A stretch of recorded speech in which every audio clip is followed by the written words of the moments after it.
Vamos a continuar entonces con el desarrollo del método de la fuerza lateral equivalente para realizar un análisis sísmico.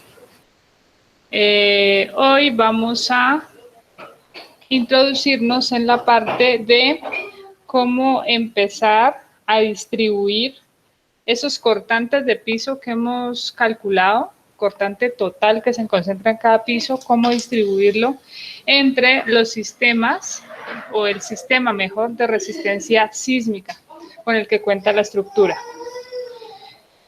Recordemos los sistemas que vimos, los sistemas estructurales, el básico pórtico, ya sea en concreto o en acero, un sistema de muros de carga, pueden ser muros también en concreto o muros en mampostería, estructural obviamente, o sistemas combinados, como el combinado básicamente y el dual, para clasificar uno respecto al otro. Recordemos que uno de ellos tiene que cumplir algunas condiciones precisas de uno de sus componentes, de sus pórticos, para clasificarlo como tal. Entonces, estos son los sistemas de resistencia sísmica básicos que vimos en una unidad anterior, así que ahora lo que queremos es hacer la distribución del cortante de piso en dicho sistema estructural. Es decir, calculamos un cortante de piso con el método de la fuerza lateral equivalente, en eso estamos, sabemos que ese cortante de piso se concentra en el centro de cortante, que en algunos casos puede ser igual al centro de masa, y si no, van a ser puntos muy cercanos. Entonces, ahora lo que buscamos es calcular cuánto de ese cortante de piso viaja a cada uno de los pórticos. En este caso, pues el cortante se está presentando en la dirección X, o sea que los pórticos que entran a resistir el cortante van a ser los que están en la dirección X, que sería el pórtico A, el pórtico B y el pórtico C. Deme un momento.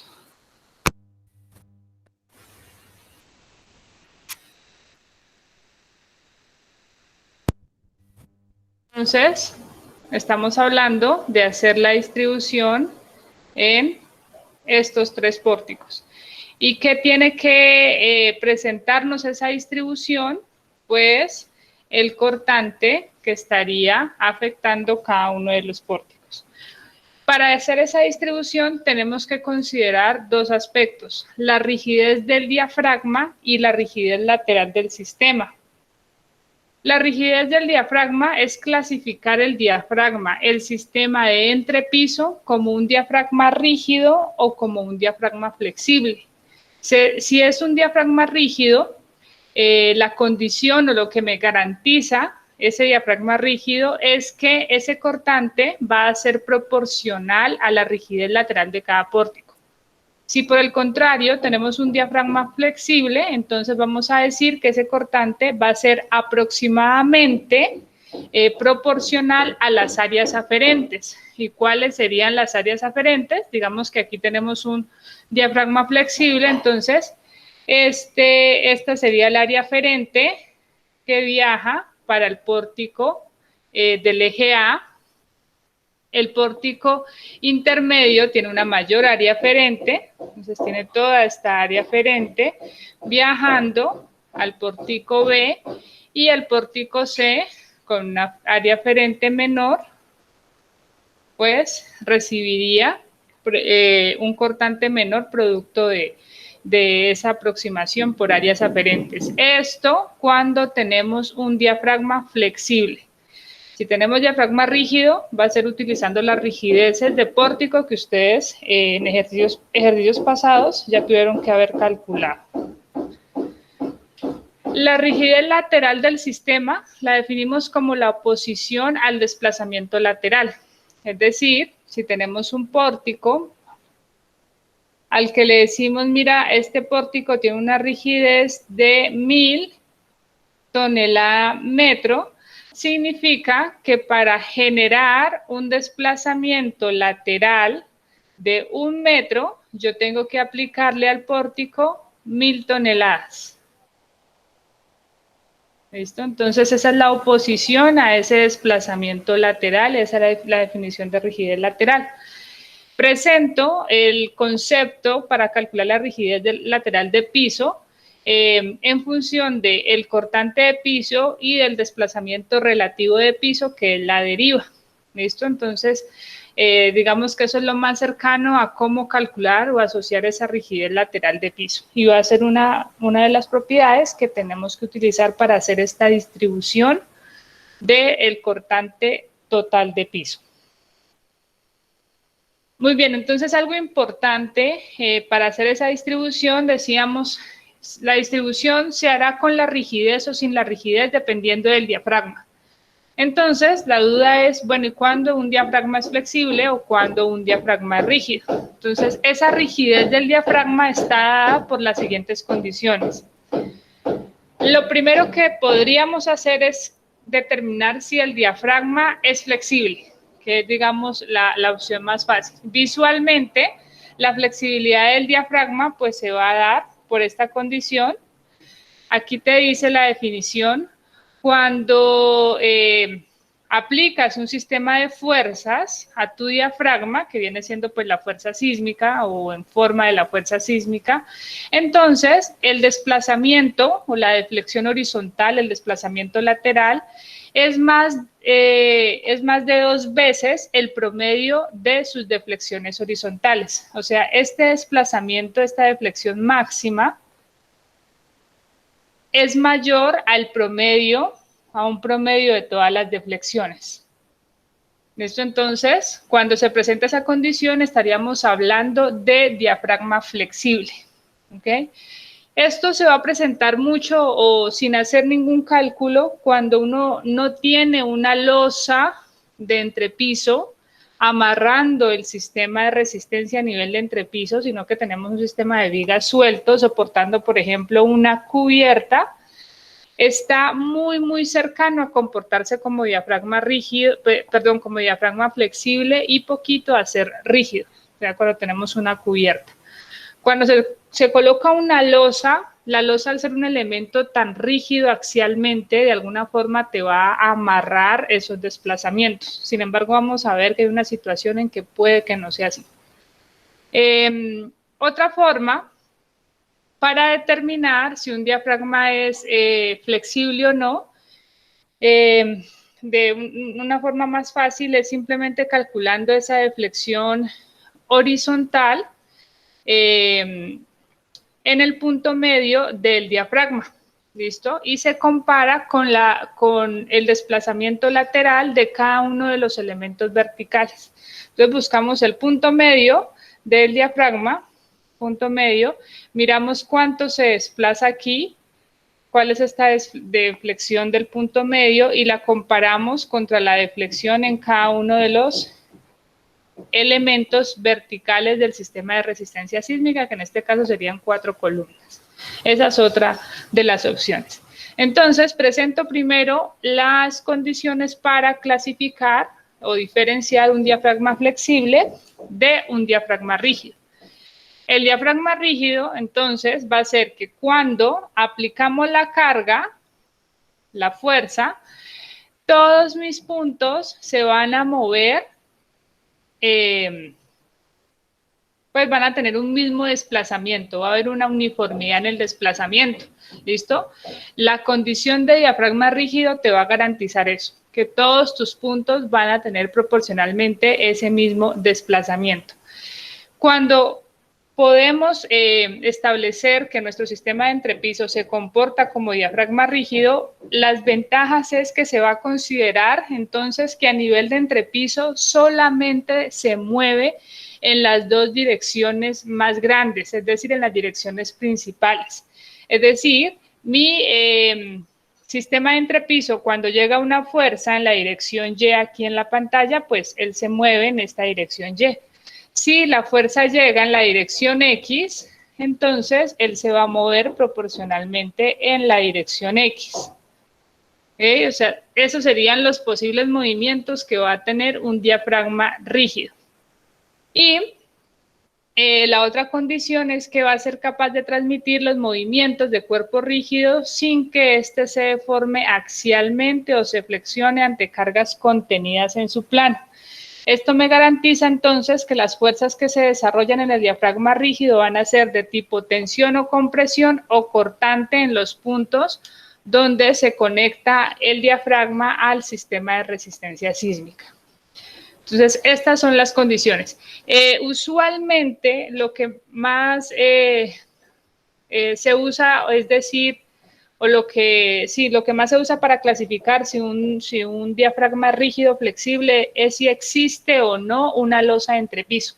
Entonces, muchos ingenieros dicen, si hay una losa de entrepiso maciza, por ejemplo, esa losa maciza es súper rígida y garantiza que el diafragma se comporte como rígido.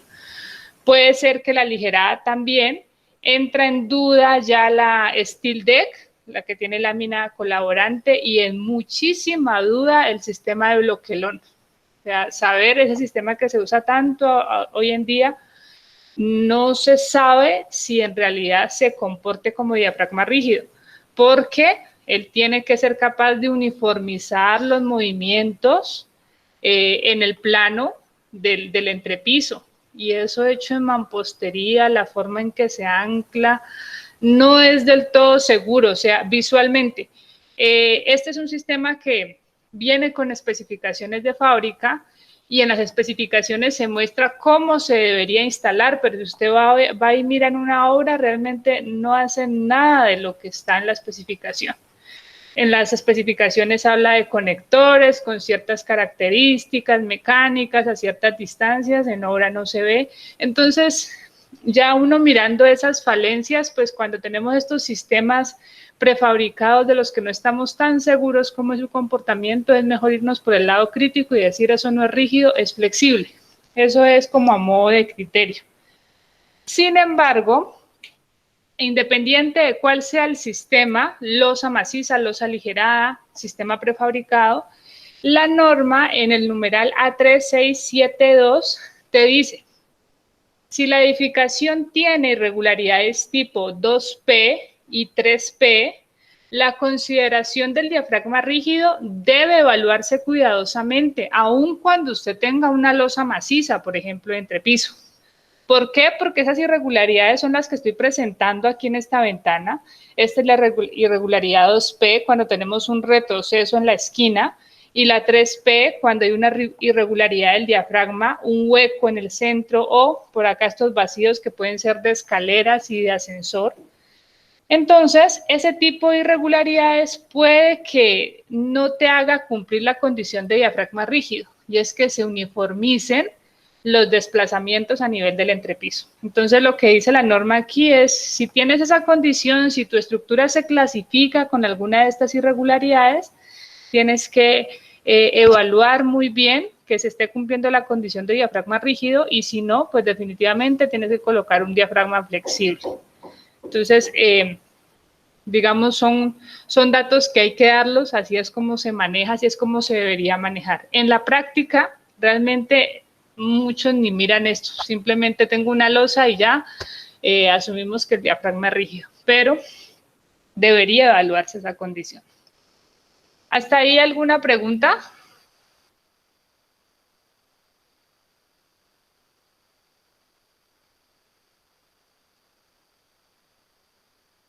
¿No? ¿No hay preguntas? No, profe. Profe, Sí. de pronto cuando uno hace el diseño y dice voy a utilizar losas aligeradas en el entrepiso 1 y 2, ¿puedo utilizar otro tipo de losa en el tercer piso? Sí, puedes hacerlo, solo No que pasa en nada. no pasa nada si en la evaluación de cargas lo colocas así, ¿no? O sea, si en tu diseño tú prevés que vas a hacer ese cambio de entrepiso, perfecto. Si tú no sabes que vas a hacer eso y digamos, ¿qué sería lo crítico? Por ejemplo, el Steel Deck, la de lámina colaborante, esa es mucho más liviana que la losa maciza. Sería un error grande que tú diseñaras con Steel Deck una carga menor y luego van y le colocan una losa maciza. ¿Por qué? Porque es más pesada la losa maciza. Otra cosa es que diseñas con losa maciza y colocar una lámina colaborante. Bueno, la carga es menor. Lo que ahí entraría en duda es el diafragma, ¿vale? Si el steel deck es capaz de generar el diafragma rígido que generaba la losa maciza. Entonces, si desde el principio, desde como tú dices, estás diseñando, se prevé que en el tercer piso van a colocar otro tipo de losa, está perfecto, lo puedes hacer. O sea, no hay ningún impedimento para eso. ¿Listo? Listo. Muy bien. Como ya vimos, si tenemos diafragma rígido, entonces la distribución del cortante de piso va a estar en función de la rigidez. Así que la norma nos da también criterios para calcular esa rigidez que vamos a usar en este proceso. Lo primero que dice es que la rigidez de la estructura, oiga bien, la va a calcular, que se utilice para el análisis estructural del diseño sísmico, la va a calcular el ingeniero diseñador de acuerdo a su criterio. Entonces, no te dice ni cómo calcularla, no dice fórmulas de Wilbur, no dice edificio cortante, no dice análisis matricial, depende del criterio del ingeniero. ¿Listo? Obviamente, pues tiene que tener en cuenta las propiedades de los materiales, ¿no?, que va a usar. Simplemente te dice eso. Luego, en el C87 dice que para calcular esa rigidez, pues debe adoptar las suposiciones razonables que necesite para calcular las rigideces de las vigas, de las columnas, de los muros. ¿Listo? O sea, hay que utilizar toda esa teoría que ustedes han visto desde estática, resistencia, análisis estructural para definir cómo vamos a calcular esa rigidez. Lo único que pide es que esas suposiciones tienen que ser constantes durante todo el análisis. Es decir, no las vamos a cambiar por conveniencia en algún punto del análisis o el diseño posteriormente. Eso, lo que usted suponga desde el principio, se tiene que mantener así durante todo el diseño.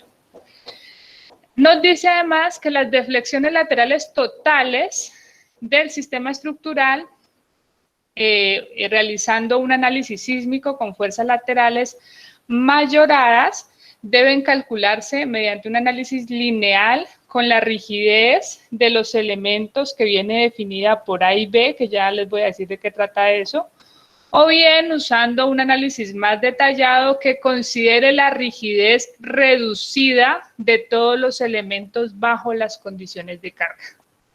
¿Qué pasa? Ustedes ahorita tienen que estar viendo su curso de concreto reforzado.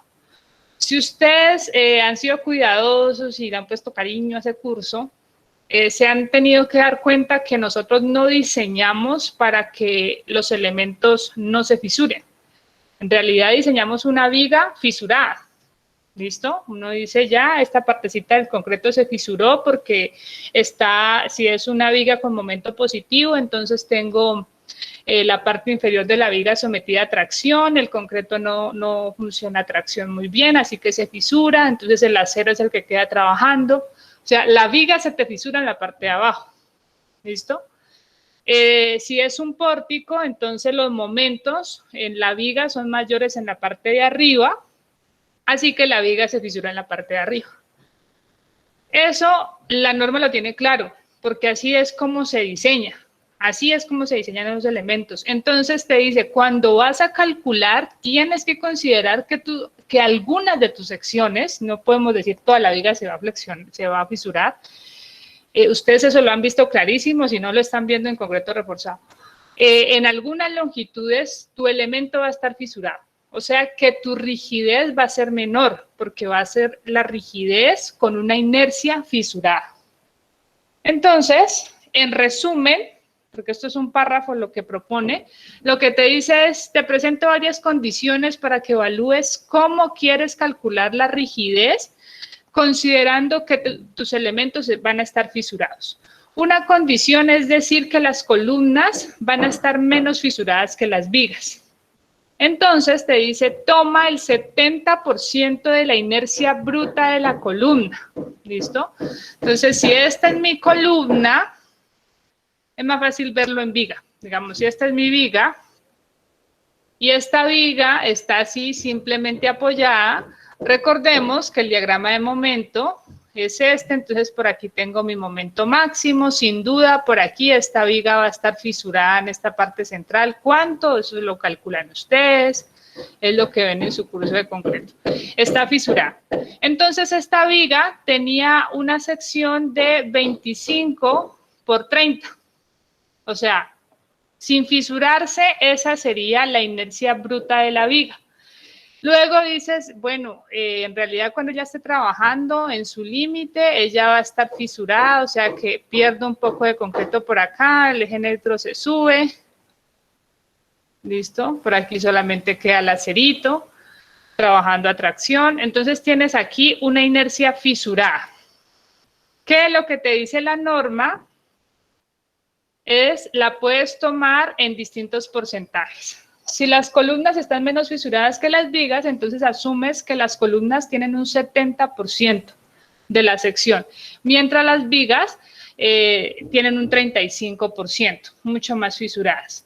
Puedes asumir que ambos elementos, columnas y vigas, están igual de fisuradas, 50 y 50. Puedes asumir que las vigas están fisuradas, pero las columnas no. Entonces, inercia total de las columnas y las vigas al 50%. O puedes, si quieres, tomar el 100% de la sección, tanto para columnas para vigas, pero esto es algo que no se recomienda porque ya se está estableciendo que los elementos se van a fisurar.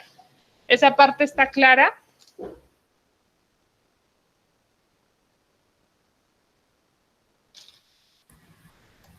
Sí, profe, pero digamos que esas consideraciones cuando ya estemos como utilizando esas ecuaciones, ¿es un insumo que usted nos da o es a criterio de nosotros? ¿A criterio? Puede ser a criterio, o sea, si es para un examen lo que te interesa, tengo que guiarlos por cuál de las condiciones va a ser. Pero cuando ya sea de aplicarlo, ya tiene que ser a criterio, ¿de acuerdo? O sea, aquí ya tienen que ustedes unir todos sus cursos, ver qué se puede fisurar más, si las columnas o las vigas, y para eso les falta el curso de estructuras 2, donde allá ven un criterio en el que ya dicen, bueno, por sismoresistencia, esto pasa con las vigas, esto pasa con las columnas, entonces allá pueden ir puliendo su criterio para definir con mayor exactitud cuál de estas condiciones pueden usar. ¿Ok?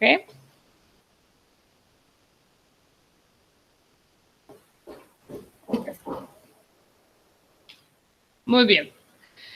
Listo, entonces, para distribuir ese cortante, ya sabemos, necesitamos conocer la rigidez, que ya sabemos se va a reducir. Y entonces vamos a ver los tipos de movimientos que se pueden generar, para con eso establecer cómo es el efecto, cómo son los efectos que vamos a distribuir. El primer movimiento es un movimiento que es netamente traslacional. Y en este movimiento vamos a decir que se genera un efecto directo. O sea, para movimiento traslacional se genera solo efecto directo. Entonces, el movimiento traslacional, exactamente tus entrepisos se mueve o hacia arriba o hacia abajo, hacia la izquierda, hacia la derecha. No hay torsión. ¿Listo? Ese es el movimiento netamente traslacional y el que estaría asociado al efecto directo. De verdad, discúlpenme el ruido, no puedo hacer nada. Por eso, no se había escuchado nada en la mañana y creo que me escuchan dar clase y ya comienza. Bueno, entonces, ¿qué pasa con este movimiento traslacional? Las condiciones para que se genere ese movimiento traslacional es que el centro de corte y el centro de masa coinciden, o si no coinciden, son colineales. Es decir, que la reacción de la estructura va a ser colineal con la acción. Muy bien, entonces, recordemos, el sismo se va a concentrar en el centro de corte. ¿Listo? Ahí va a aparecer mi sismo. ¿Ok? Si es un sismo que está en esta dirección. Entonces decimos, el sismo aparece en el centro de corte, entonces ahí aparece, este es el piso I, así que aquí tengo el cortante en el piso I. Eso es lo que está haciendo el sismo, así que mi estructura En función de esa acción del sismo, genera una reacción con la misma magnitud, BPI, pero en sentido contrario. Así que, por esta condición de acción y reacción que son absolutamente colineales, pues el movimiento se garantiza que va a ser netamente traslacional. Denme un momento.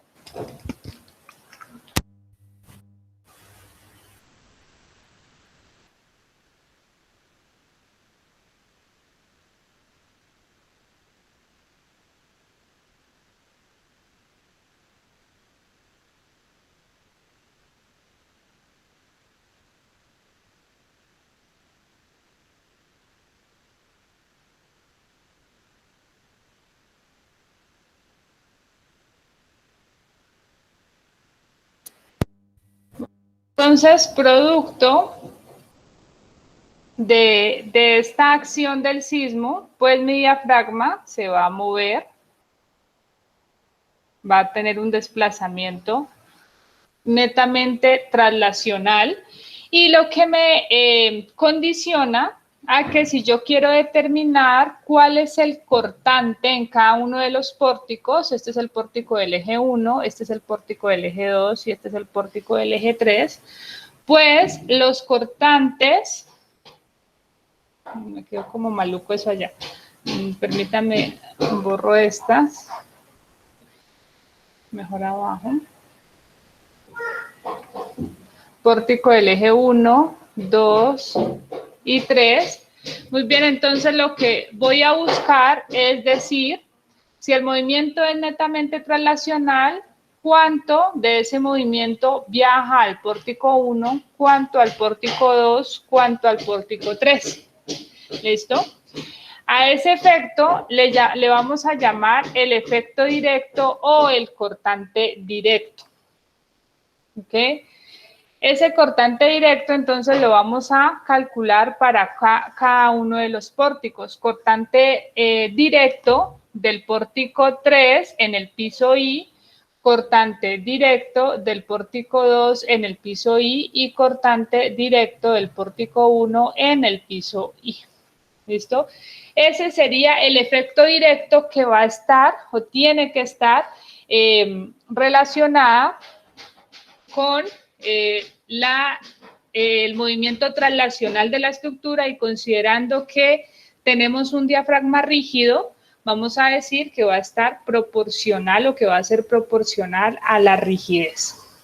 ¿Eso hasta ahí está claro o alguien tiene alguna pregunta?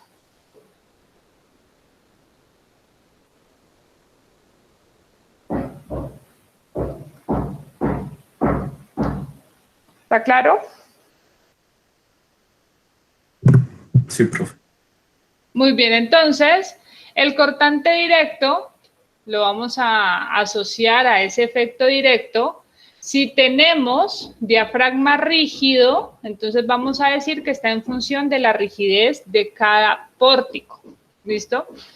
Queremos el cortante directo en el pórtico 1 del piso I, o sea, este cortante directo del pórtico 1 en el piso I, sería igual a la rigidez de ese pórtico, KPY1, sobre la sumatoria de las rigideces de todos los pórticos que hay en esa dirección. Esto sería considerando que el sismo está en la dirección Y.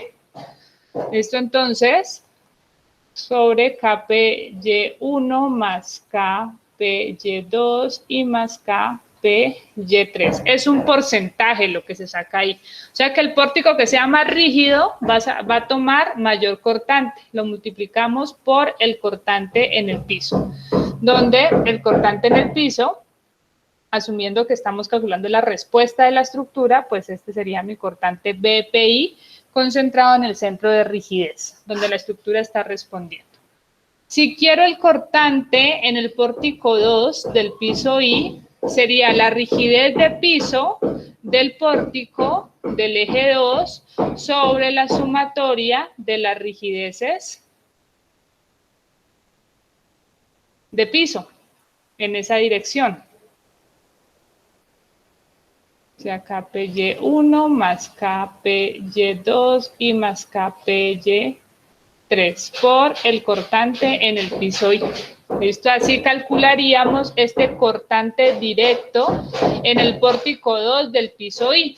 Y de la misma forma, el cortante directo en el pórtico 3 del piso I, en función de la rigidez de ese pórtico del eje 3. ¿Está entendido para todos el efecto directo? Cuando se les hable de calcular el cortante directo, ¿está entendido que está relacionado a movimiento traslacional? Sí, profe. Ok. Ahora miremos un movimiento traslacional y rotacional. Entonces, cuando aparece este movimiento, vamos a decir que se genera un efecto directo, porque la estructura se va a mover traslacionalmente, pero va a tener combinada una rotación que me va a generar un efecto indirecto. ¿Listo? Esa es la diferencia. Entonces, ¿cómo vemos este movimiento traslacional y rotacional? Aquí un video breve, donde vemos la estructura se empieza a torcer y en las esquinas pues igual se va a desplazar, o sea, va a tener un desplazamiento, pero combinado con una torsión. ¿Listo? Entonces, cuando hablamos de torsión, por eso es que yo les dibujo ese momento torsional de piso, indicando pues ese efecto torsional. ¿Qué pasa? ¿Qué tiene que pasar para que se genere un movimiento traslacional y rotacional? Pues el centro de corte o el centro de masa, en algunos casos centro de corte y centro de masa son iguales o si no muy cercanos, pues no coinciden, ¿listo? O no son colineales, es decir, la reacción y la acción no son colineales. Cuando llega el sismo, entonces mi sismo se concentra, digamos, en el centro de corte, ahí está mi sismo. Y mi estructura va a responder en el centro de rigidez. Entonces, acá está la respuesta de mi estructura, con una fuerza de la misma magnitud, pero en sentido contrario. ¿Qué me genera todo esto? Pues que mi estructura va a rotar. Se me genera un momento torsor. Momento torsor en el piso I. En el piso I. Esto es lo que tiene que suceder para que se dé ese movimiento traslacional y rotacional. Las condiciones centro de masa o centro de corte y centro de rigidez no coinciden. Entonces, aparece una excentricidad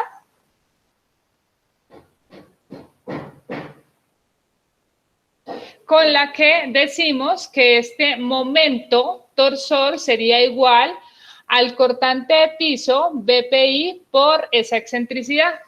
¿Listo? ¿Eso está claro para todos? ¿O alguien tiene alguna pregunta?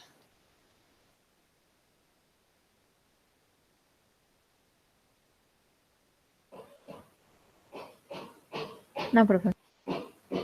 Muy bien, en este movimiento traslacional vamos a ver que va a ser importante hablar de unos ejes auxiliares X', Y', que van a nacer en el centro de rigidez, porque en realidad la torsión va a estar asociada a ese centro de rigidez. Ese va a ser mi punto donde mi sistema se va a empezar a torcer. Entonces, desde ahí vamos a marcar esos ejes auxiliares y desde ahí vamos a medir también este ángulo de torsión que se forma, ¿listo? Que va a estar pues asociado a este momento torsional, a cómo se está torciendo mi sistema.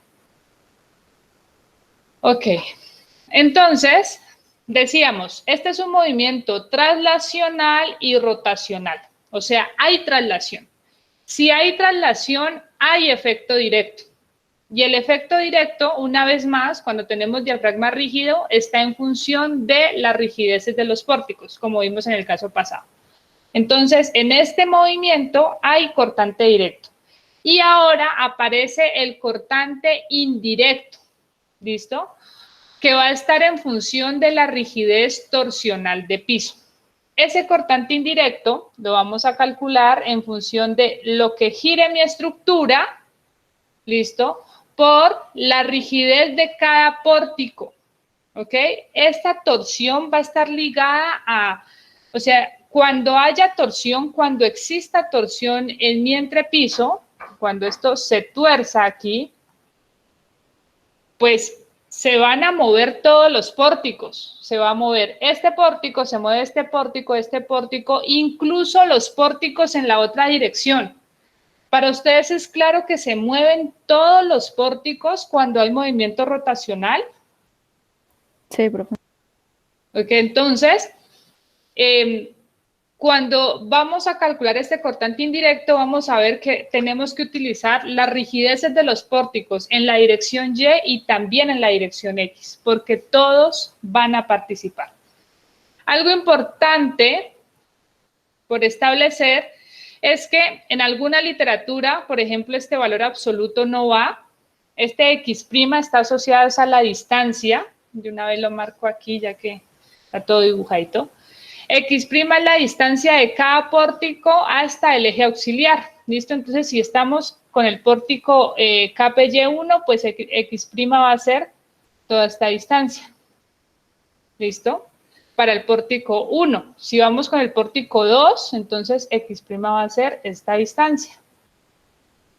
X2'. Y el pórtico 3, X' va a ser esta distancia. Todas medidas respecto al centro de rigidez, que es donde están los nuevos ejes auxiliares X', Y'. Entonces, en alguna literatura este valor absoluto no está. Yo le estoy colocando valor absoluto, pero estoy diciendo, mira, el sentido del cortante indirecto, B sub T, depende del sentido de rotación de piso. ¿Listo? Entonces, es decir, estoy diciendo que mi piso está rotando en esta dirección, ¿listo? Tiene un momento que está en sentido antihorario. Esta es la rotación. O sea que cuando él se tuerza, ¿qué va a pasar si el centro de rigidez está ahí? O sea, ¿cómo tienen que estar los cortantes para que coincidan con este momento antihorario que estoy generando? En el pórtico del eje 3, ¿el cortante va hacia arriba o hacia abajo? Hacia arriba. Hacia arriba, muy bien. En el pórtico del eje 2, ¿el cortante va hacia arriba o hacia abajo? Hacia abajo. Muy bien. Y en el del eje 1, Hacia abajo. hacia abajo. Perfecto. Esto sería, porque esta es la dirección principal, aquí está el sismo aplicado, pero los pórticos en el otro sentido también se mueven. ¿Listo? Producto de este momento torsional, los pórticos del eje A y B también se mueven y van a estar de acuerdo a esa rotación. Entonces, el pórtico del eje B, ¿hacia la derecha o hacia la izquierda? Hacia la izquierda. Muy bien. ¿Y el pórtico del eje A? Hacia la derecha. Hacia la derecha. ¿Listo? ¿Para todos es claro cómo se está definiendo el sentido de esos cortantes o alguien tiene alguna duda?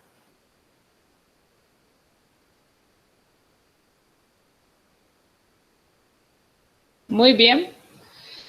Ya vamos a ver más adelante de qué orden son estos cortantes asociados a la rotación y cuáles se tienen en cuenta o no. Pero por ahora, pues esos serían los cortantes que se van a generar en cada uno de los pórticos producto de esta rotación. Coloquémosle nombre, este sería el cortante indirecto del pórtico 1 en el piso I, cortante indirecto del pórtico 2 en el piso I, cortante indirecto del pórtico 3 en el piso I.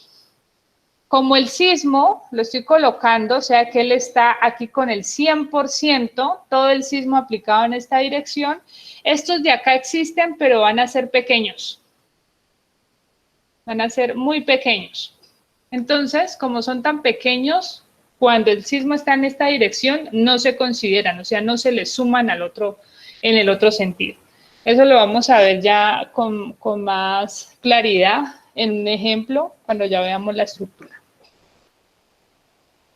Muy bien, entonces, esos serían los cortantes indirectos y recordemos, también está el efecto directo, que es asociado al movimiento traslacional, cortante directo, pórtico 1 del piso I, cortante directo, perdón, aquí me dejé llevar por...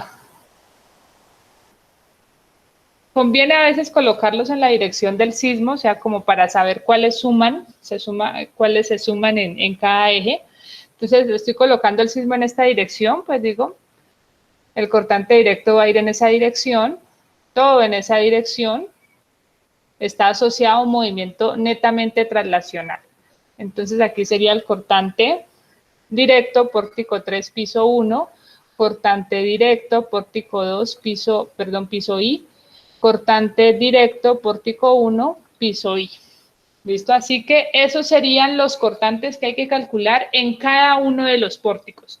Estoy haciendo el análisis cuando el sismo llega en la dirección Y.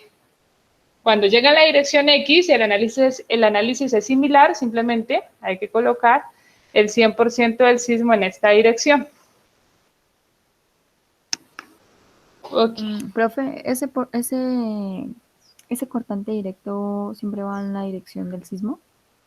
Sí, o sea, tú puedes decir, el sismo se concentra en el centro de corte, ¿listo?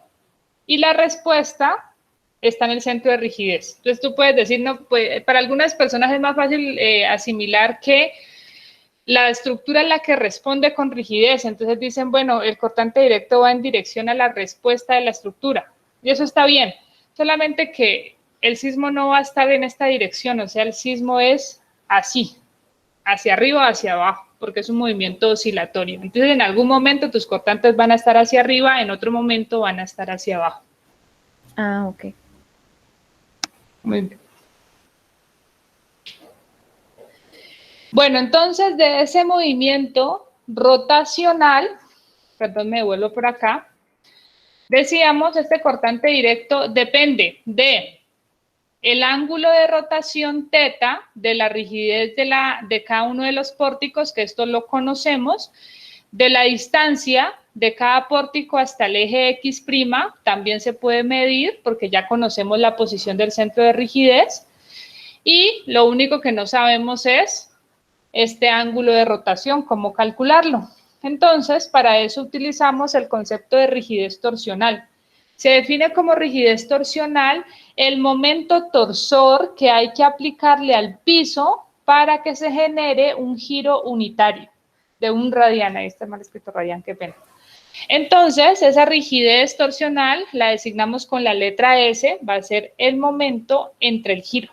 Así que fácil, despejamos giro, va a ser el momento torsional entre la rigidez. Es decir, que mi cortante indirecto que habíamos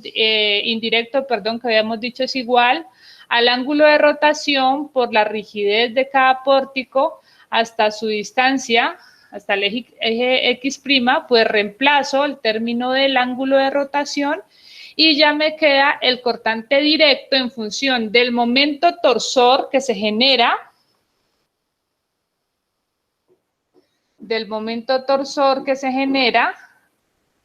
en el pórtico y de la rigidez torsional.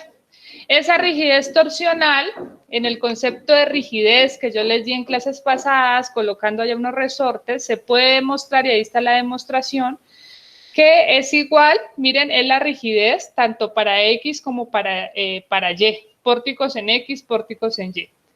Para los pórticos en Y va a ser la rigidez del pórtico, por ejemplo, PY1, por su distancia hasta el eje X' al cuadrado. O sea, aquí tendría X1', lo que había medido hace rato. Más la rigidez del pórtico 2 por su distancia hasta el eje X'. Más la rigidez del pórtico 3 por su distancia hasta el eje X'. Esa es la rigidez torsional y todas estas al cuadrado, estas distancias al cuadrado. Y también para los pórticos en X, porque como es torsión, recordemos que cuando se tuerce la estructura, los pórticos en ambas direcciones trabajan. Entonces, para tenerlos en cuenta en la rigidez, pues sumamos esa rigidez de los pórticos A y B, en este caso, que son los que están en la dirección X, y sería la rigidez del pórtico X en el eje A por su distancia hasta el centro de rigidez, que sería esta, YA', y esto al cuadrado, y por la rigidez del pórtico en el eje B por su distancia hasta el eje Y'. Entonces, YB'. Así es como calculamos esta rigidez. ¿Para todos está claro? Todas estas distancias al cuadrado. Sí, profe. Muy bien, las unidades de esa rigidez van a ser fuerza por unidad de distancia. ¿Quién me iba a decir algo? Profe, el sentido del momento torsor, por ejemplo, si hace un momento lo puso hacia el lado contrario, entonces aquí, ese sería el sentido, ¿cierto? Los cortantes indirectos irían al lado contrario de que los puso hace un momento, ¿cierto? Sí, ajá. Muy bien, van al contrario. O sea, pero siempre hay que ver cómo se está torciendo el piso para con eso colocar tus cortantes. ¿Alguna otra pregunta?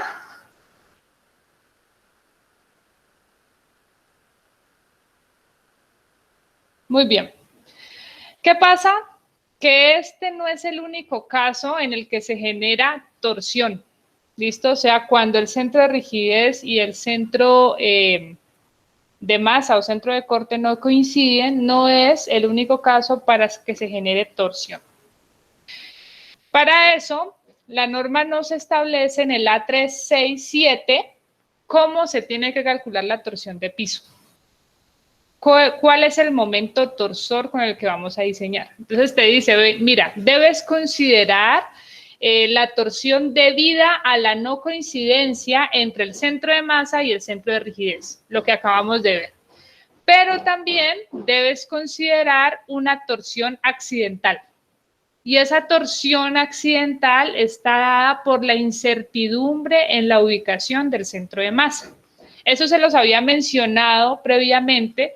Les decía, cuando calculamos el centro de masa, asumimos que todas las cargas gravitacionales están uniformemente distribuidas en toda el área de la losa o del entrepiso. Y eso no es del todo cierto. Hay elementos que hacen parte de la carga muerta y que pueden concentrarse más en una zona que en la otra.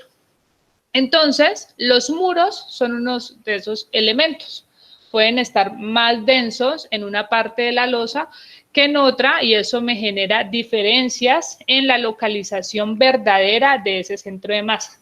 Entonces aparece una torsión accidental. La excentricidad, la torsión debido a la no coincidencia del centro de masa y centro de rigidez me determina una excentricidad natural o excentricidad inicial. El caso que acabamos de ver. Entonces, de aquí sacamos este dato de excentricidad inicial. Va a ser la diferencia entre la posición del centro de rigidez y la posición del centro de masa para ambas direcciones. Aquí estoy analizando el sismo en la dirección Y, entonces por eso me interesa esa excentricidad, pero obviamente también hay una excentricidad por acá, que sería EY, importante cuando analice el sismo en la dirección X. Entonces, la estructura, si el centro de masa y centro de rigidez no coinciden, va a tener excentricidad en ambas direcciones, excentricidad inicial. Y ahora tenemos que sumarle una excentricidad accidental, producto de la incertidumbre en la ubicación del centro de masa. ¿Cómo consideramos esa excentricidad accidental? La norma nos dice, tienes que mover el centro de masa hacia un lado, moverlo hacia el otro. O sea, hay un porcentaje ahí de error para esa ubicación exacta. Así que es breve en eso, en esa parte, y te dice simplemente considera que esa excentricidad accidental es el 5% de la dimensión de la edificación en ese piso, medida en la dirección perpendicular de la dirección de estudio. Es decir, estoy estudiando el sismo en Y. Entonces, me interesa la dirección perpendicular al sismo en Y. LX. ¿Listo? Así que mido LX y establezco que la excentricidad accidental va a ser igual al 5% de esa longitud para X. Lo veo. Esa es la excentricidad accidental. Y la mido hacia un lado del centro de masa, y hacia el otro lado. ¿Ok? Ahora el código me dice, bueno, o sea, tú vas a diseñar o vas a obtener una excentricidad de diseño. ¿Listo? E de X. Esa excentricidad de diseño va a ser igual a la excentricidad inicial, a la natural, la que por las propiedades del sistema viene, o sea, posición de centro de masa, posición de centro de rigidez, más o menos la excentricidad accidental, o sea que de centro de masa se puede mover hacia un lado, hacia el otro. Esa sería la excentricidad de diseño cuando estamos con el sismo en la dirección X. Y cuando estamos con el sismo en la dirección Y, pues nos interesa la excentricidad accidental en la dirección Y y la sacamos como el 5% de la longitud en Y. Y la de diseño va a ser igual a esa excentricidad inicial más o menos la excentricidad accidental en esa dirección. ¿Está claro?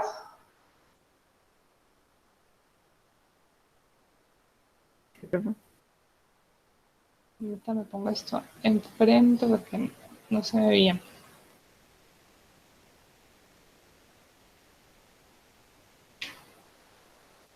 Muy bien, entonces ahí están cómo determinar las excentricidades accidentales en cada dirección de la estructura. Preguntas. Si el área de esta planta no fuera así rectangular, sino que, por ejemplo, tuviera un vacío aquí, un voladizo por acá, no sé. ¿Ustedes dónde ubicarían o cómo medirían esta longitud LX, por ejemplo?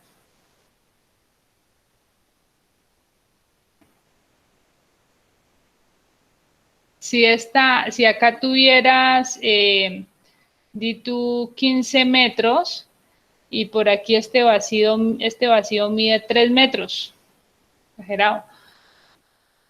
¿Cuál sería la longitud para medir la excentricidad accidental? Pues yo creo que podría ser 18 metros, ¿no? Pues porque, digamos así, la excentricidad accidental sería mayor y nos daría mayor seguridad de pronto. Es un criterio conservador, pero hay una respuesta, digamos, un poco más acertada para incluir ese criterio conservador.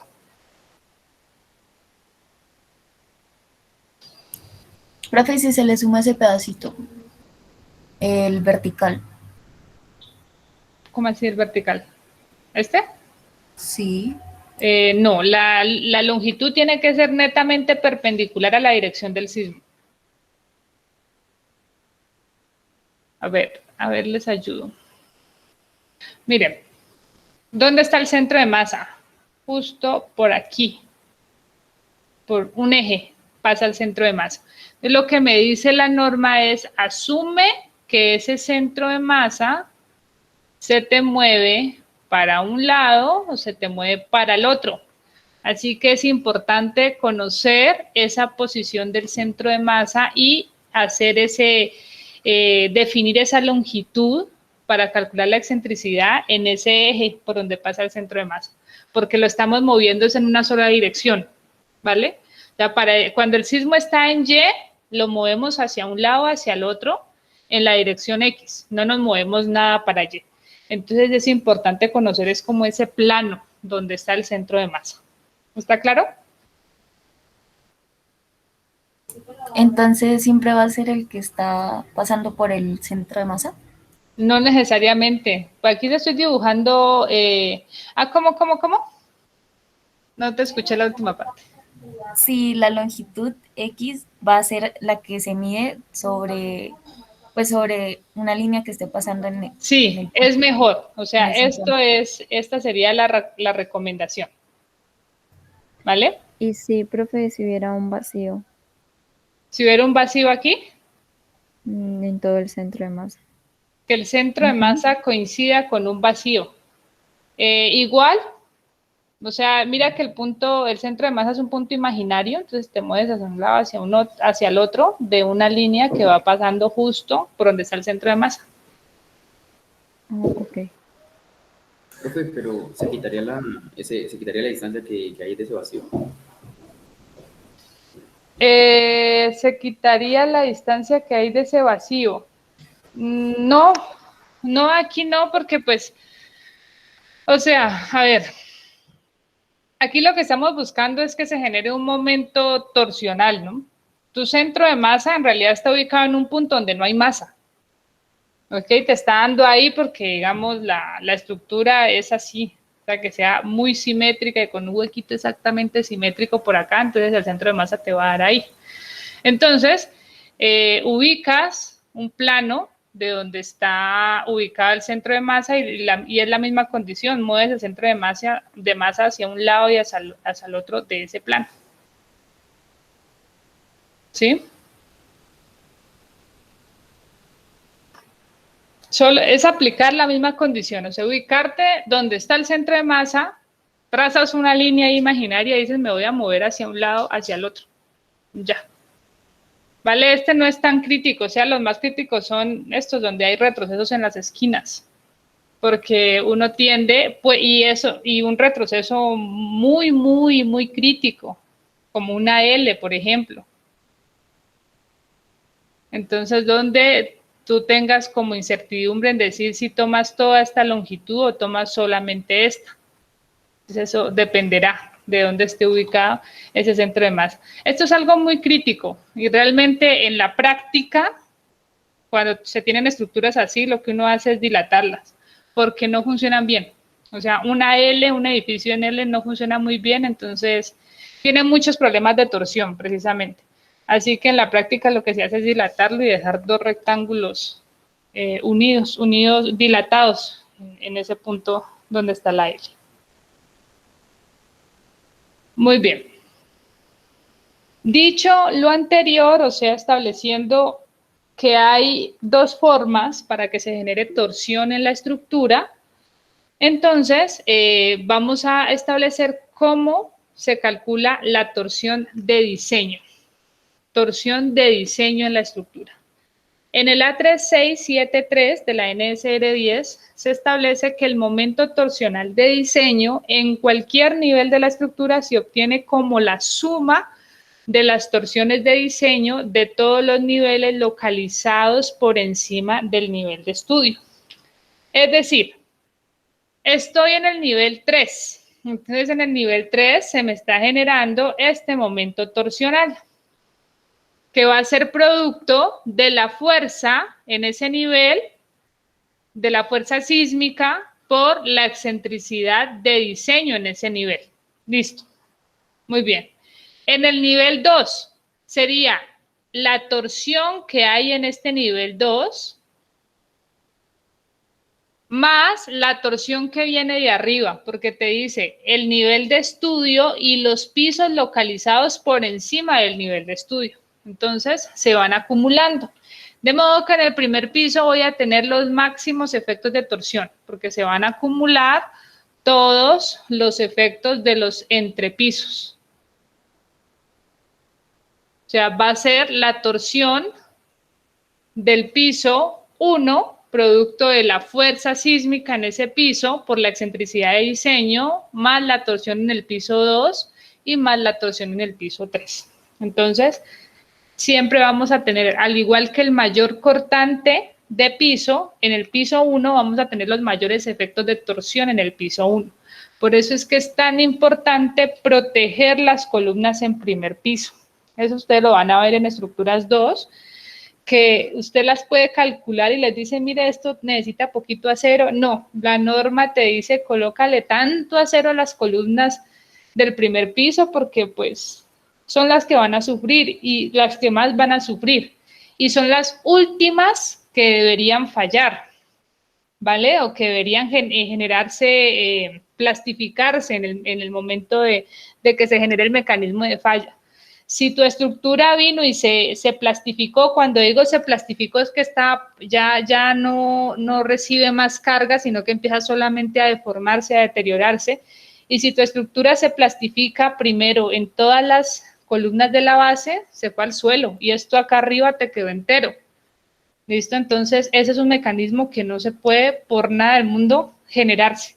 Así que, por eso las columnas en primer piso se protegen mucho en el diseño. En resumen, entonces, ese momento torsional va a ser igual a la sumatoria de la fuerza sísmica. Fuerza sísmica, aquí no estoy hablando de cortante, estoy hablando de fuerza sísmica. Recordemos que la fuerza sísmica sí se concentra en el centro de masa por la excentricidad de diseño. Esa es la expresión general. Si ocurre el caso, un caso lindo, en que todos los pisos tengan la misma excentricidad de diseño, o sea, nos da exactamente igual, entonces podemos decir que ese momento torsor, sacamos esa excentricidad de diseño como factor y nos queda multiplicando solamente a las fuerzas sísmicas laterales, que no son otra cosa que el cortante de piso. ¿Listo? Entonces, estas son las dos expresiones para calcular ese momento o esa torsión de diseño que nos pide la NSR 10. ¿Estamos claros?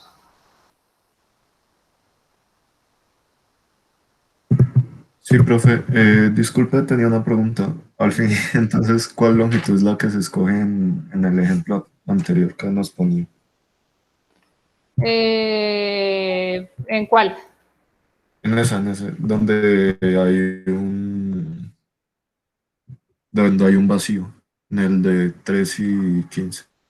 3 y 15 Ok, metros. pero pues lo mismo, aplica lo mismo, es toda la longitud por donde está pasando tu centro de masa. O sea, es que me decían, le quitamos esto de aquí, no hay que restarle esto. Ah, por eso sería 18. Ah, bueno, si esto midiera aquí 18, sí, la total. No, digo en el otro ejemplo. ¿En el de acá? Sí, en el de acá sí Ajá, sí. 18 porque el centro de masa está donde está, o sea, si yo mido esta distancia, pues me da 18 metros. Si el centro de masa estuviera por aquí, pues entonces mira lo que habría que tomar. ¿Sí? Sería 15. ¿Vale? Porque Ya. se mueve para Listo, acá y listo. se mueve para acá. Listo, profe. Gracias. Muy bien. Profe, perdón, Dime. es que si en ese caso, donde el centro de masa está en ese borde larguito de 15, tomamos Ajá. esos 15, ¿por qué en el otro tomamos los 18 si también hay un hueco? Pero es que es por la posición, o sea, este de acá es la forma en que, ¿qué te digo? En que queremos En que se representar puede mover. los efectos, sí, eso, en que se pueda mover ese centro de masa, en que tenga sentido moverse. O sea, empezando está en un hueco. ¿Por qué? Porque pues es un sistema en el que se concentra en un punto imaginario en una parte donde no hay losa. Entonces, donde se mueva el centro de masa, pues te va a dar también en el mismo hueco. O sea, es una distancia ahí ficticia para el centro de masa, pues que hay que considerarla. O sea, es como que estuviera ahí relleno de algo, pero en realidad no es así. Pero es por la condición del edificio. O sea, aquí tocaría tomar toda la distancia, ¿sí? Para que exactamente lo que dijo tu compañera ahorita lo puedas mover. O sea, sea real ese movimiento de la masa. ¿Sí? ¿Me hago entender?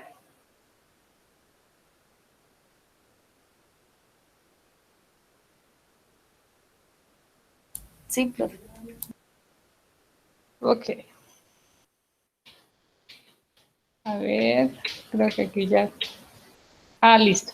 Entonces, volvamos a la expresión para calcular, o sea, toda esta torsión de diseño es porque me interesa calcular este cortante indirecto que no estaba del todo definido. Ya se había dicho cómo se calculaba la rigidez flexional, ¿listo?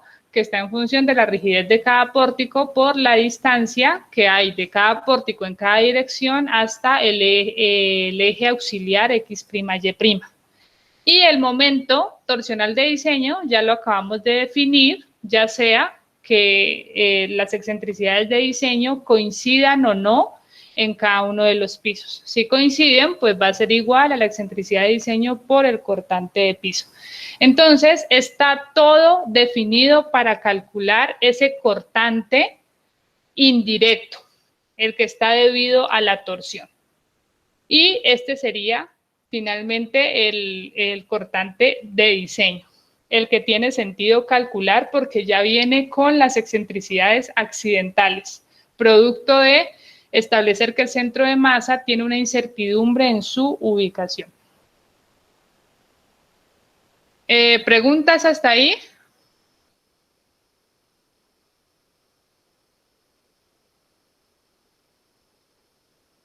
No, profe. Bueno, entonces vamos a calcular esos cortantes directos e indirectos en nuestras estructuras. ¿De acuerdo? En la estructura que estábamos analizando. Entonces yo les había dejado a ustedes, a ver si tenemos todos los datos por aquí, calcular centros de masa, centros de corte, excentricidades. Necesitamos sacar primero excentricidades,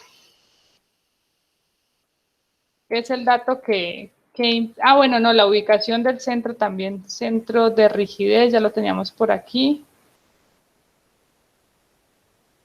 Ok, yo lo voy a hacer en AutoCAD como para que quede,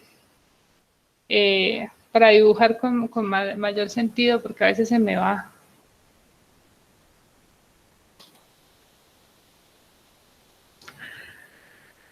Creo que incluso había quedado dibujado acá donde estaba el centro de rigidez y el centro de masa en AutoCAD.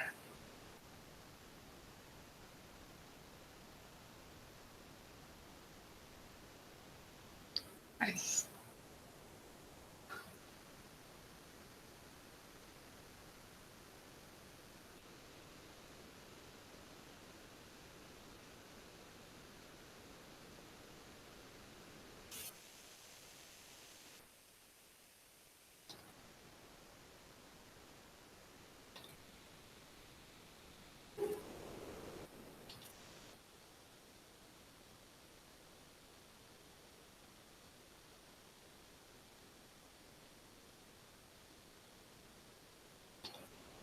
Ok, entonces,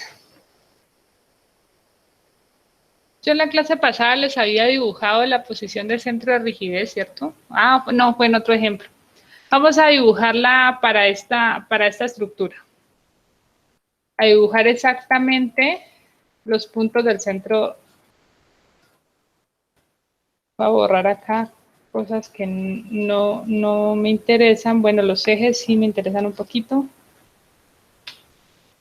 Dijimos que estábamos trazando esos puntos respecto a el centro de las columnas del eje A.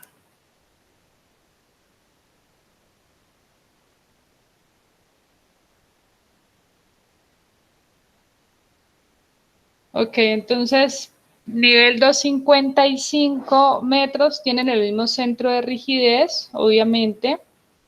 El último nivel varía un poquito, pero casi nada, está casi igual el nivel, en la dirección X.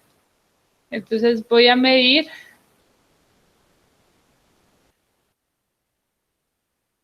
en X sería 2.42 metros. Esto sería para X y para Y sería 1.5.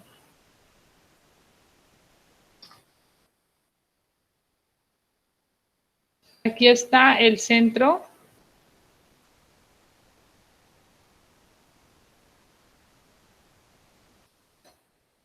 de rigidez.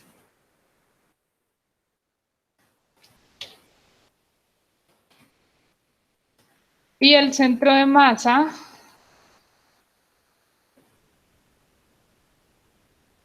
¿Los centros de corte cómo les dieron?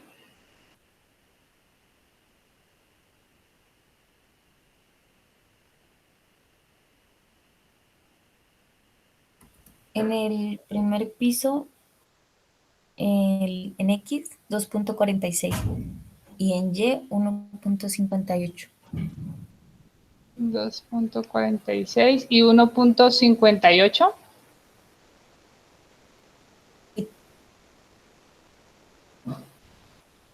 Y YCM.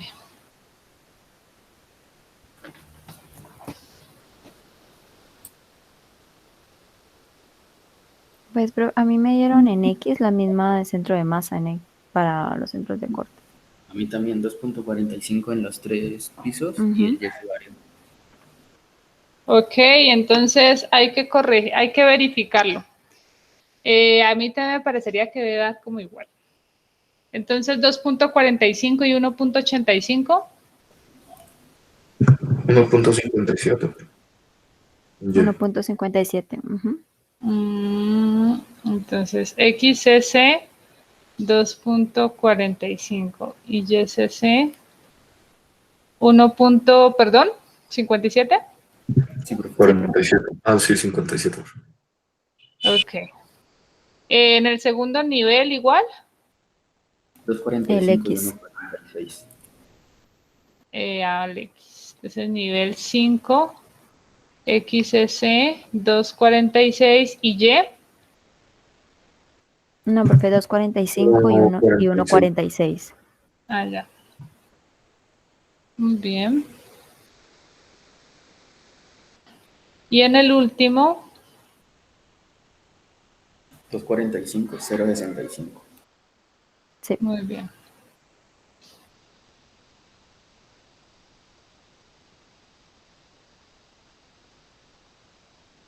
Ok, entonces, bueno, este sería centro de corte. Espérenme, déjenme que vamos a calcular primero.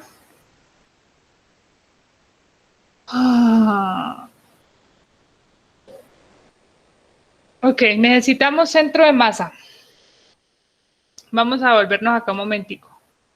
Miren, el momento torsor de diseño dice, está calculado con las fuerzas sísmicas.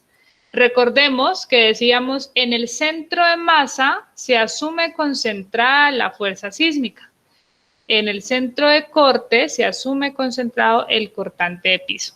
Entonces, esa excentricidad de diseño con la que vamos a trabajar tiene sentido calcularla en función del centro de masa, porque vamos a calcular son los momentos torsores de diseño.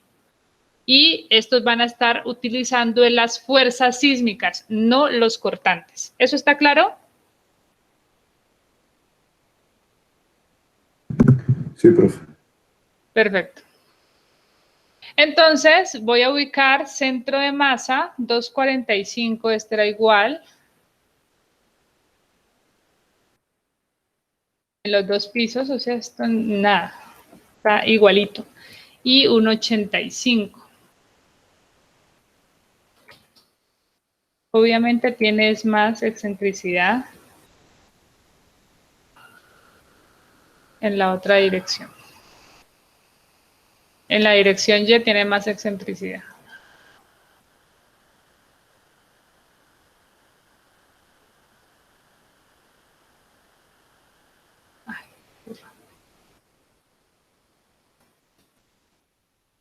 Centro de masa.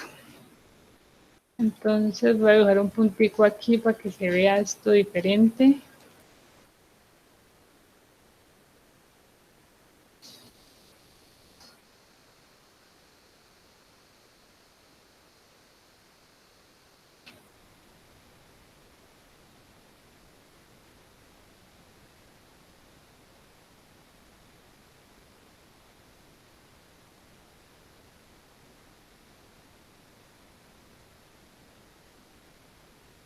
Ay, Dios mío, es que no puedo con... Ya. Centro de masa 245 centro de rigidez a 1,41, centro de rigidez a 1,50 y centro de masa a 1,85.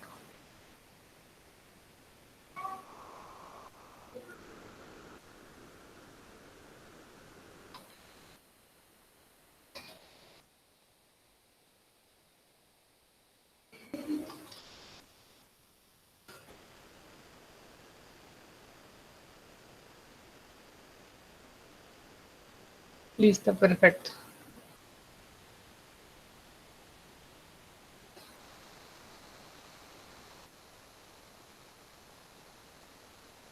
Ahí están entonces los puntos de localización para el centro de masa y el centro de rigidez. Midiendo aquí en el dibujo, pues la excentricidad para X sería de 0,35, ¿sí? Para Y, perdón. Sí, profe. Y 0,35 y para X 4 centímetros.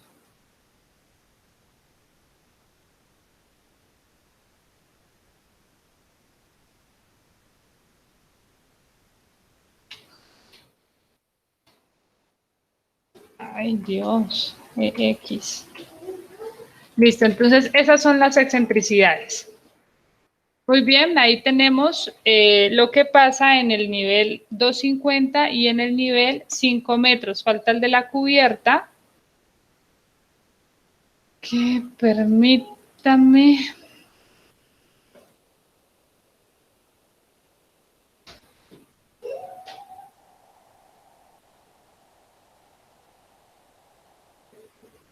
Profe, una pregunta. Sí, ¿Las excentricidades se miden desde el centro de masa y el centro de corte o el centro de corte y el centro de rigidez? les acabé de recordar hace un momentico que la excentricidad se va a utilizar para calcular la torsión de diseño. Y para calcular la torsión de diseño dijimos vamos a calcularla en función de las fuerzas sísmicas. Y para las fuerzas sísmicas dijimos las fuerzas sísmicas se concentran en el centro de masa. Los cortantes se concentran en el centro de corte. Entonces, para esto que vamos a hacer, tiene sentido hablar del centro de masa. ¿Estamos? Vale, profe, gracias.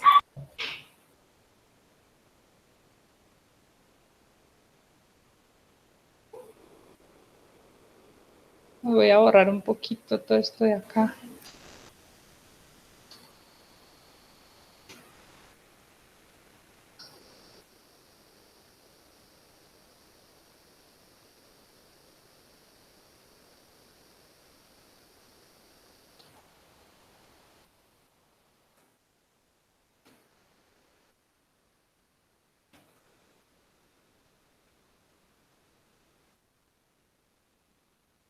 Muy bien, entonces para este piso, centro de masa en el 245 igual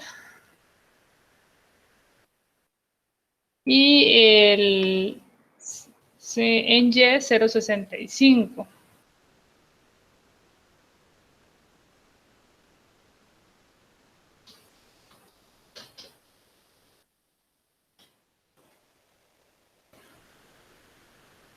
Ahí está entonces el centro de masa.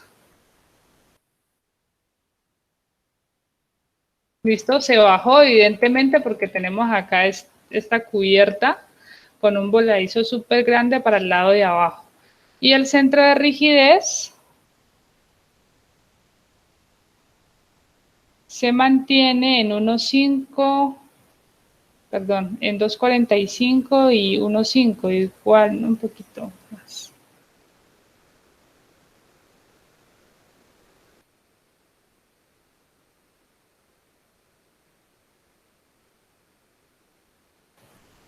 Ahí esto no están. Bueno, las columnas son más pequeñas acá.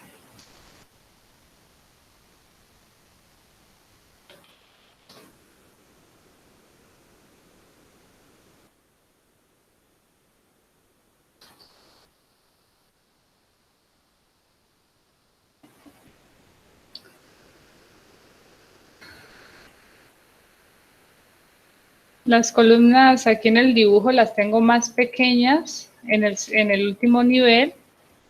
Entonces aquí me toca mover esto un poquito como para aquí. Porque todo lo estoy ubicando respecto a un mismo eje. Entonces esto es por el dibujo. O sea, esto no se los había cambiado. Las columnas encubiertas eran más pequeñas.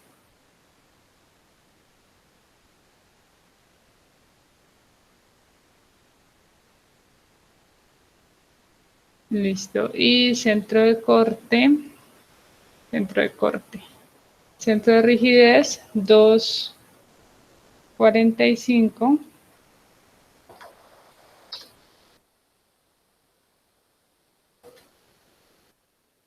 Y 1,5.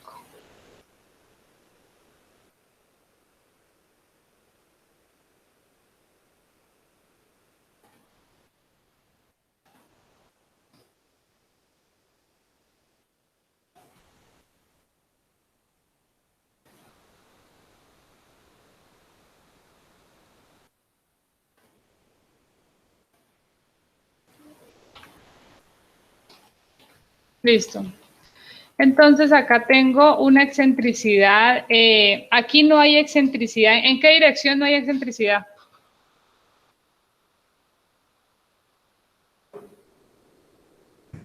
En X. En X. ¿Listo? En X la excentricidad es 0.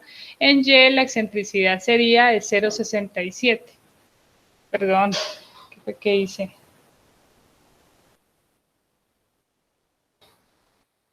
Muy mal.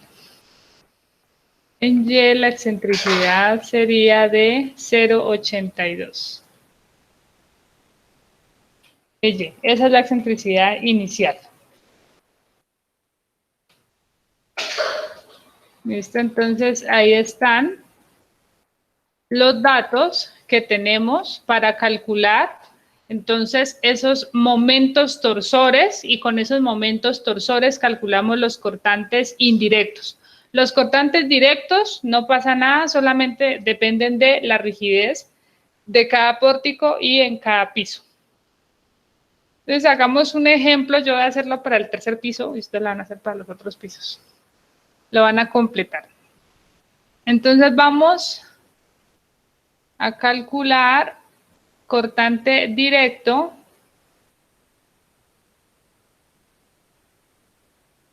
Estos son los datos del ejercicio, ¿cierto?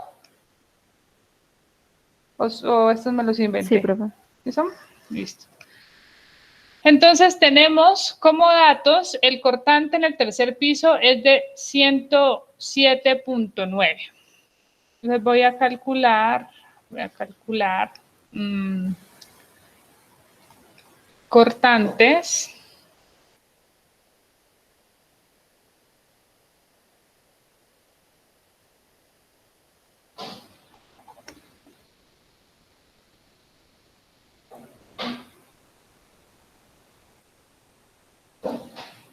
Cortante directo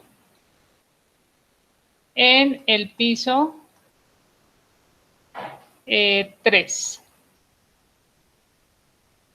Entonces, voy a colocar este piso 3, que es el que estoy dibujando aquí.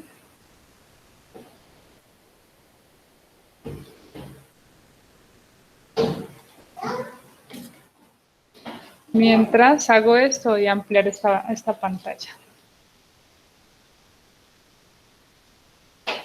Entonces, ustedes me van a recordar para no estar subiendo.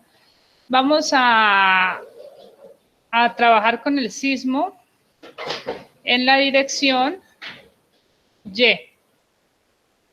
Entonces, si el sismo está en la dirección Y, ¿a cuáles pórticos le voy a calcular el cortante directo?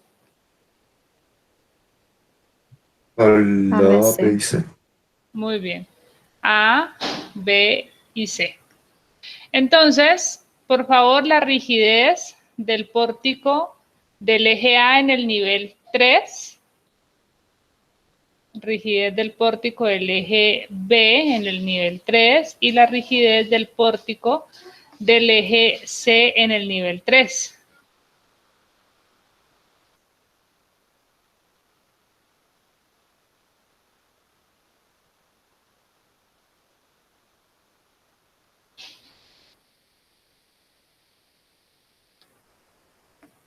¿No? ¿No los tenemos?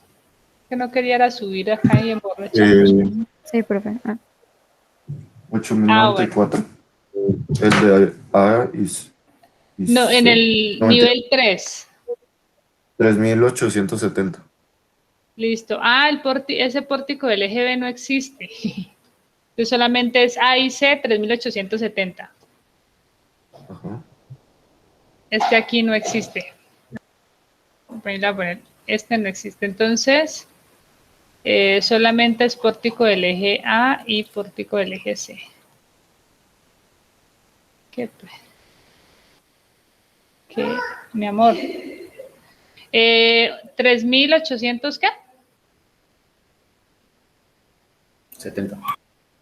70 kilonewton metro y 3870 kilonewton metro. Listo, entonces, el cortante directo, digamos, voy a dibujar aquí en este caso, a ver cómo les digo. Lo que le expliqué hace un rato a Angie, creo, el sismo tiene que tomar las dos direcciones, ¿listo? Tiene que ir hacia arriba o tiene que ir hacia abajo. Pero asumamos una convención como para dibujar esos cortantes y que vaya de acuerdo a lo que estamos viendo, entonces vamos a tomarlos en el sentido del sismo. Entonces aquí voy a colocar cortante directo del pórtico del eje C en el nivel 3, cortante directo del pórtico del eje A en el nivel 3.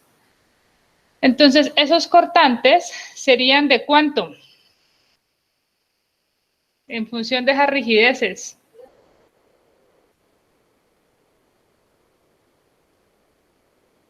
La mitad y mitad, ¿no? Mitad y mitad, o sea, de 53.95. Cortante directo del pórtico A en el nivel 3, pues va a ser la rigidez de ese pórtico, 3870, entre la suma de las rigideces de los pórticos en esa dirección, que son dos pórticos con rigidez de 3870, por el cortante en el piso 3, que es de 107.9. Entonces nos da un cortante directo de 53.95 kilonewton. Lo mismo el cortante directo en el pórtico C del nivel 3. ¿Está claro?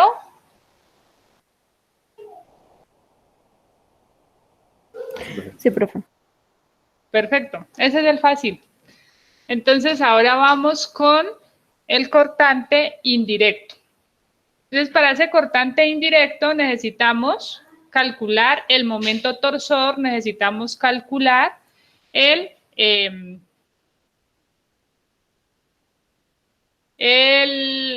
la rigidez a torsión del piso. Entonces, vamos con cortante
vamos por el cortante indirecto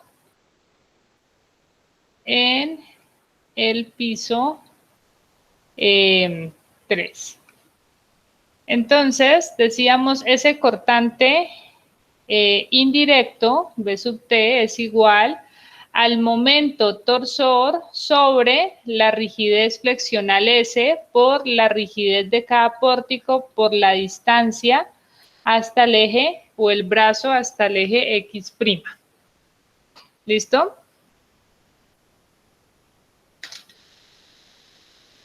Muy bien, entonces calculemos el momento torsor. ¿Cómo quedaría el momento torsor para este piso?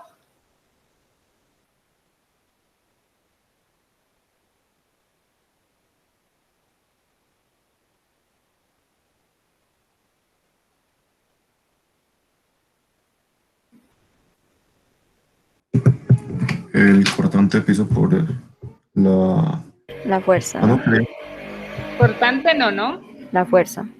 La fuerza sísmica. 107.9 Ok. por la excentricidad. ¿Cuál excentricidad?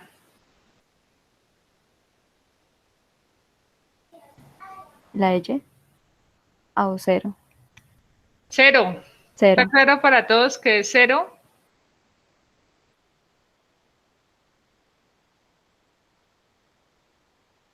¿Sí? Sí, profe. Listo. Sin embargo, ¿qué dijimos del centro de masa? O sea que la torsión se debía calcular considerando dos cosas. La torsión debida a la excentricidad natural y a la accidental. Muy bien, el accidental. Entonces, la accidental sí tiene excentricidad. ¿Listo? La accidental, decíamos, nos movemos hacia un lado, nos movemos hacia el otro, el centro de masa. ¿Cuánto sería esa excentricidad accidental?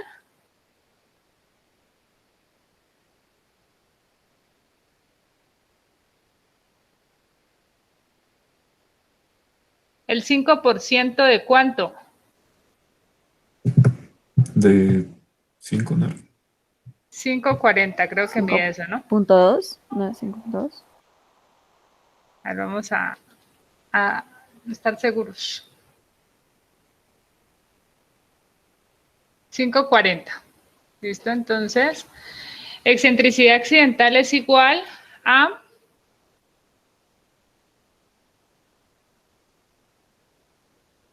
0,27 metros. Por lo tanto, la excentricidad de diseño, yo les hablé acá de la de diseño, sí les mostré la de diseño, decíamos, es igual a la excentricidad inicial o natural en X más o menos la excentricidad accidental. Entonces, la excentricidad de diseño va a ser igual a, bueno, en este caso, va a ser igual a 0,27, pues porque esto nos da 0. 0,27, o sea, a más o menos 0,27.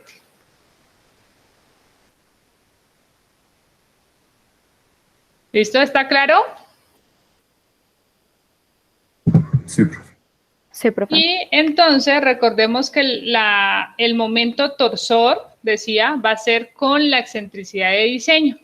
Así que esto de aquí nos quedaría igual a 0, que es la excentricidad inicial, más o menos 0,27, que es la excentricidad de diseño. Así que el momento torsor estaría dando de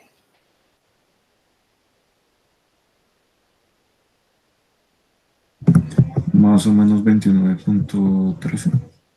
Muy bien. Ese más o menos indica, pues, simplemente hacia dónde movemos el centro de masa, nos da un sentido de rotación para cada caso. Unidades kilonewton por metro. Muy bien, entonces ese es el momento torsor de diseño. Y vamos con la rigidez torsional. Voy a copiarme esta tablita que tengo acá.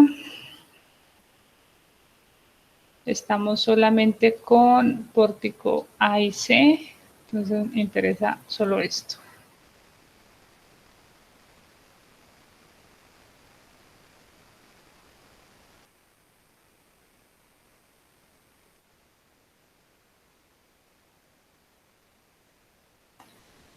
Muy bien. La rigidez flexional, decíamos, es igual a la sumatoria de la rigidez de los pórticos en la dirección Y por su distancia hasta el eje X' al cuadrado más la sumatoria de los pórticos en dirección X por su distancia hasta el eje Y' al cuadrado.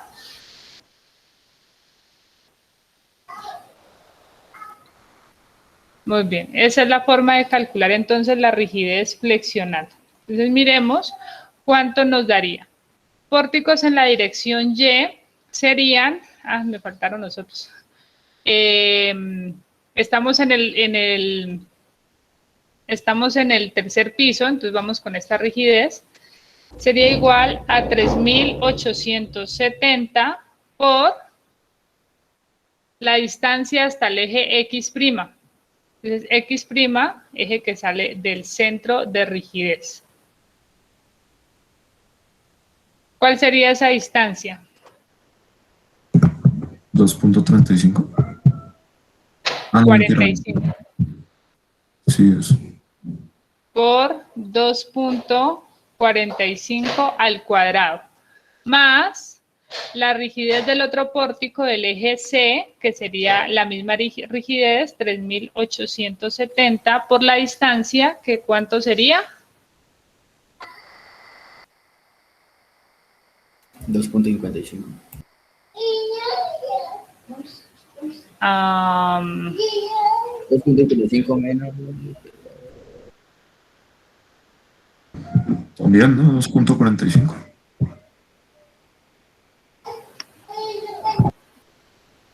Déjenme ver si esto está bien alineado. Tiene que estar alineado con el eje A, ajá. Están alineados con el eje A, como debería. Entonces sería, tengo 2.45, la distancia entre el eje A y entre el eje C es de 2.35 más 2.55, 4.9. Es la separación que hay entre ejes A y C. Menos 2.45 me daría entonces 2.45. ¿Listo? Así porque está justo en la mitad. Entonces, de aquí, este no se ve.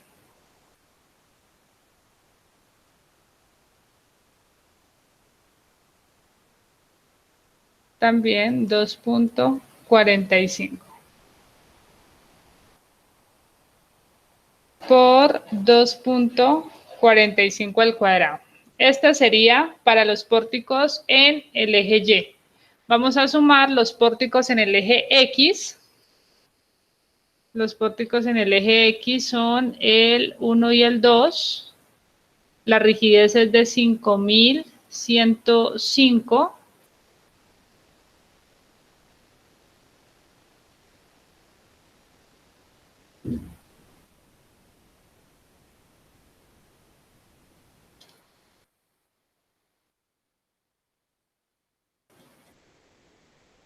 Entonces sería más 5.105 por la distancia desde el eje 1, del pórtico del eje 1 hasta el centro de rigidez, que sería 1.5 al cuadrado, más la rigidez del pórtico del eje 2, que sería la misma, más 5.105 por 1.5 al cuadrado. Y ahí nos da entonces la rigidez torsional de piso. ¿De cuánto nos da la rigidez torsional?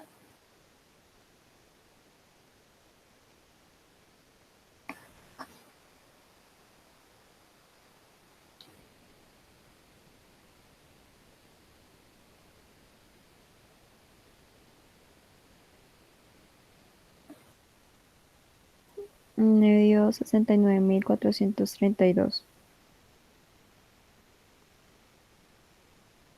Ahí me dio kilonewton. igual. Listo, entonces ya tenemos la rigidez flexional y con eso podemos calcular el cortante indirecto en cada pórtico. Entonces vamos a determinar cuál es el cortante indirecto en el pórtico.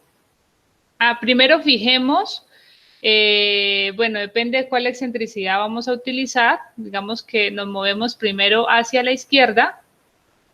Entonces aquí voy a colocar, considerando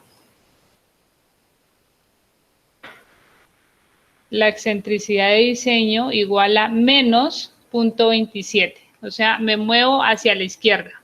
¿Listo? Entonces, ¿cómo me quedarían las fuerzas? Pues simplemente en el centro de masa se concentra la acción del sismo y en el centro de rigidez se concentra la reacción de la estructura. Así que el momento que se me genera es este que está en rosado. Por lo tanto, ¿cómo da el cortante indirecto en el pórtico del eje A? ¿Hacia arriba o hacia abajo? Hacia arriba. Muy bien. Hacia arriba, Y en el eje C, hacia abajo. perfecto. Cortante indirecto en el pórtico del eje C, piso 3, cortante indirecto en el pórtico del eje C, del eje A, piso 3. ¿Para todos está claro? ¿Alguien tiene alguna duda?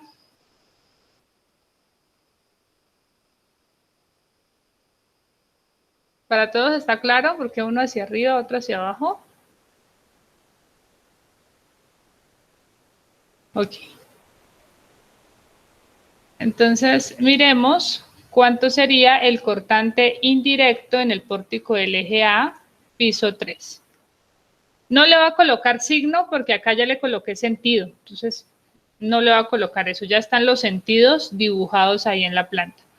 Así que sería el momento torsor, que es de 29.13, entre la rigidez torsional, que es de 69.432, multiplicando a la rigidez de ese pórtico, que es de 3.870, por la distancia hasta el eje X', que es de 2.45. Y el cortante indirecto en el pórtico C del eje 3 sería exactamente lo mismo, 29.13, que es el momento torsor, la rigidez torsional es la misma, la rigidez de ese pórtico es la misma y la distancia hasta el centro de rigidez pues es la misma. Entonces, ¿de cuánto nos dan esos cortantes? 3.92.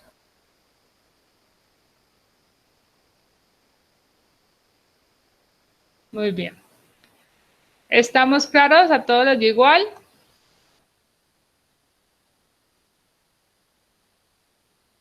Entonces, el cortante directo daría 53.95 y el indirecto daría de 3.92.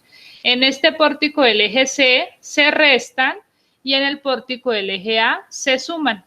¿Listo? Por ahora no lo voy a hacer porque me hace falta un aspecto más. Entonces, a ustedes, por favor, les pido que completen el ejercicio, ¿vale? Al menos para si se puede todo. O sea, yo mañana voy a preguntar datos, mañana no, la próxima semana, datos, y si veo que no está claro, pues hacemos acá el ejercicio, sobre todo en los niveles inferiores. O sea, el más fácil es el último nivel, siempre, ¿vale? Porque no tienes que acumular nada. Pero pues hagan el ejercicio, al menos de calcular los cortantes directos e indirectos en cada pórtico. ¿Preguntas?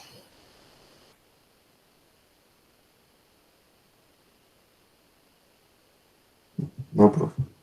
Profe, yo sí Sí. quería preguntarle algo. Uh-huh. Esto de los cortantes es ya como el punto final de este ejercicio, ¿verdad? Cuando falta un cortante, falta otro tipo de cortante aquí y ahí se suman y con esos cortantes calculamos fuerzas sísmicas y con las fuerzas sísmicas se calcula deriva. ¿Listo? Entonces, esa no es la parte final. ¿Pero qué te preocupa? Que este ejercicio es como infinito, ya llevamos varias clases y está súper largo. Sí, pero no creas que, si te preocupa el examen, que no debería ser la preocupación de ustedes, uno como estudiante se preocupa por el examen, pues no está haciendo nada. Si te preocupa el examen, en un examen yo no les puedo colocar el ejercicio completo. O sea, eso no va a ser así, porque no alcanzarían en 2 horas. Pero sí hay formas para uno preguntar cosas exactas en las que no tengan que hacer el desarrollo completo. Pero si te aprendes el método de ir de A a Z y que no puedas desviarte en un punto, sí, terrible, porque en el examen no va a ser así. O sea, tiene que estar todo claro para que si yo les doy alguna información, usted pueda arrancar tranquilamente desde ahí y no tenga que empezar desde calcular rigideces. ¿Ok? Entonces, es la forma en que se estudia, sobre todo entender lo que se está haciendo acá, de dónde viene cada efecto, ¿vale? No solamente son números, es entender de dónde sale cada uno de esos numeritos. Entonces, una opción no es estudiar de memoria el método. Eso no se lo recomiendo a ninguno. De memoria no. Hay que saber, sobre todo, diferenciar los efectos. ¿A qué se refiere cada uno de los efectos? ¿Cómo se calcula? Lo que vimos ahorita, el directo, el indirecto. Y eso sale o sea, para llegar a eso tenemos que saber calcular centro de masa, centro de corte, centro de rigidez. Para calcular centro de rigidez hay que saber calcular las rigideces de cada uno de los pórticos. Para calcular los cortantes de piso necesitamos aplicar el método de la fuerza lateral equivalente y calcular las fuerzas sísmicas en cada piso. Entonces es un proceso que hay que manejarlo así, de forma global, no solamente siguiendo una rutina. ¿Ok?